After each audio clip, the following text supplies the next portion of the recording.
Nobody said this was going to be easy. Nobody's going to catch him. This is going to be a war. What a catch.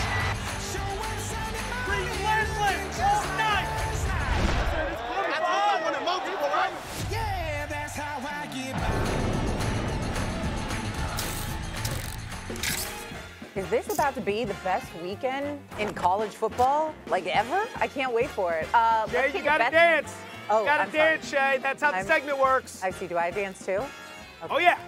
Oh. You gotta feel it. You gotta feel it. We feel the music, Shay. We feel the music. This is what we do. Coming off Orlovsky, you gotta feel the music. I'm sorry. Exactly. I'm sorry. Exactly. Fingers in the air. But What's up, Joe? What's up, Joe? Good to see everybody. I like that suit. It looks very nice on TV. Shay, you look fantastic. Thank you so much for having me on. I got plenty of winners for you today if you're ready. Good, and he's clean shaven, so you know he's ready to go. He's looking good. I mentioned it. Best weekend in college football, in my opinion. Let's start in Austin. Number 7, Georgia, taking on number 1, Texas. Let's go with this. Is Georgia about to have a Longhorn problem? I don't know, but nonetheless, what you got? A lot of points here. A lot of points here. We're going to bet the over 56 on this one. Have no idea what's happening with that dinosaur over there. I'm going to stay focused on the task at hand, okay? Texas's defense. Are they good? They might be. We don't really know, all right? You take a look at the 6 teams they've played this year. Those offenses are terrible. 2 of those teams that were the Texas opponents already benched their quarterback. Another 2 teams started quarterbacks that were making their first career start. That was the Mississippi State game and then the Oklahoma game last week. Georgia can hang a number here. On top of that, Georgia's defense, good, not great. We're used to Georgia defenses under Kirby Smart being top 5, top 3, top 1. This is a top 20 unit. They're going to give up some points. We're going to bet the over on this one.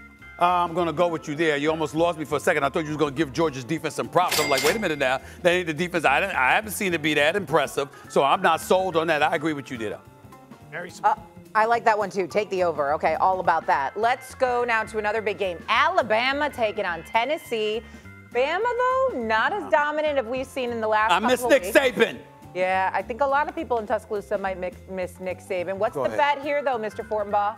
Hard to play the side. I can't lay 3 on the road with Bama, given the way they've looked, but I don't want to take 3 with Tennessee, given the way they've looked, so we're going to play the total here. This time we go under the 56.5 points. Tennessee kind of pulled the old banana in the tailpipe with us first 3 games of the season, okay? They played Chattanooga, NC State, Kent State. They scored 63 points per game. We're talking Heisman Trophy National Championship. What happens last 3 games of the season, right? Oklahoma, Arkansas, Florida, they're scoring 20 points per game. Offense has gotten figured out a little bit. Good news for them, the defense can play. 5th in scoring. With the crowd noise, they should limit, not stop, limit Alabama's offense. We're going to play the under here.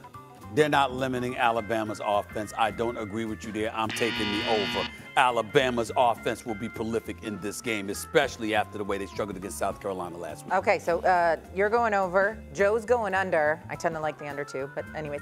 Let's go to the NFL now. Saquon Barkley, I had to say it quietly. Saquon Barkley returning to MetLife, taking on his former team in the Giants here, Joe. What do you like? This is the type of game that could get people fired. We remember what happened when A.J. Brown got traded to Philadelphia. They played the Titans. They ran it up on the Titans. Then everyone got blown out of that game. Rushing prop for Saquon Barkley, 79.5 yards. I'd play the over, okay? Rest of the market's dealing 82.5. ESPN bet has 79.5. So just from a numbers perspective, it's a little bit better.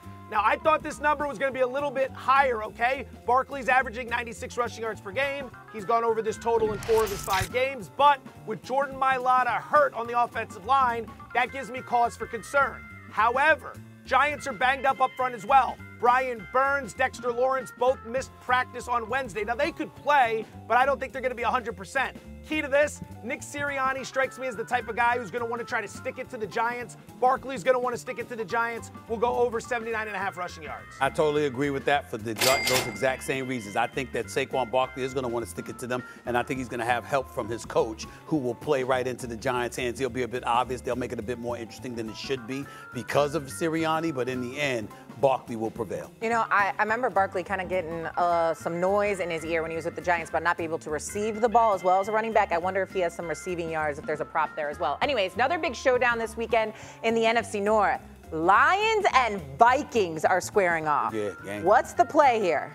I like the Lions in this game, all right? Now, I could throw some fancy trends at you. Jared Goff is 14-3 against the spread in his last 17 road games. Jared Goff 9-1 against the spread in his last 10 games as an underdog, right? I could throw all that at you, but I simply think this is a circle the wagons game for Detroit.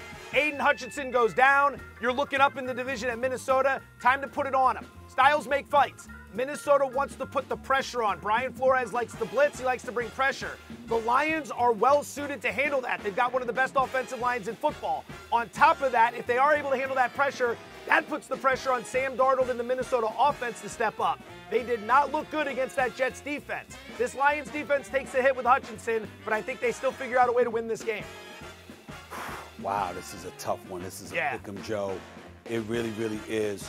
I'm going to tell you, I'm going to flow with Joe on this one, but it's because I think that the Lions may be able to score early. I think as the game progresses, Minnesota's defense is elite. Brian Flores has proven that he's a worthy head coach in this league. He's the defensive coordinator in Minnesota, but he should be a head coach. We know how things unfolded in Miami.